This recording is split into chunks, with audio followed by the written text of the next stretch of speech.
Bia Kamal kan war online TV channel normal we kan ideal account link ka roina gwasame. Jo bana kwen gwasame bana rocha ke kui general Puljang. Ka jo mashalat gwasame ke kui general Puljang chana rajane ka gwase dan go te ke mi chalar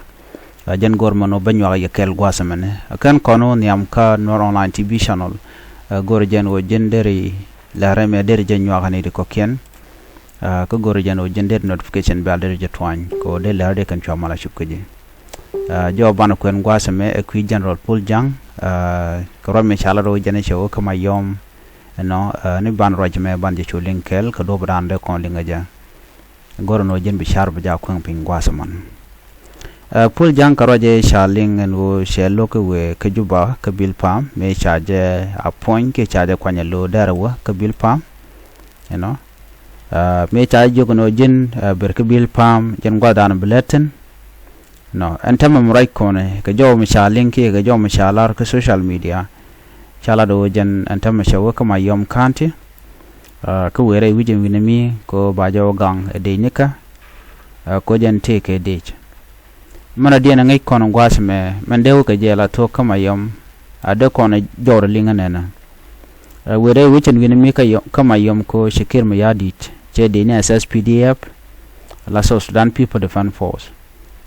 ka police ne ka national security cha kan ngre which ka warab lo weekend ka United State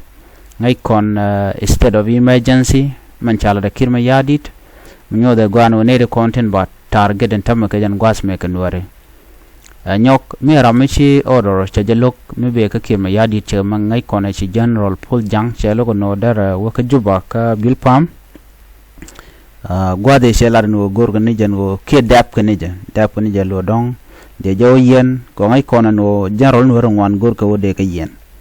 no jan do badan de tenen tam ko gorko enen war bum bum me ke no bum no ba yi gorno ba ja kep ko me kirma yadit ko jan danan gore tel da dien me let kira raina ko jan gwasame gor jan be power ke liu ke long ke liu be ke bala dunde rinen to wandong chicken link ko na le roda bana me jen dana to che chu lok so ko kuji montam ko cha dich so Sudan People to run for cha jan ngari wuji winmi ke ja da dop kan information merong kan je ke tako dong che shop ka mayo kan ade ka chi mayom ka United State sorry ka warap amuche chop ko warap okay dong de ko laron obu ko United State but amazon obu ko chop ko do re chatop ngai kon de jadanen chana ngai de mudire long nanga ke menene ti tiene te pai mu ka ma jen ku ma kin ma yadit ko kujemo Puljang te ga shon ko logo we ka juba ka bilpam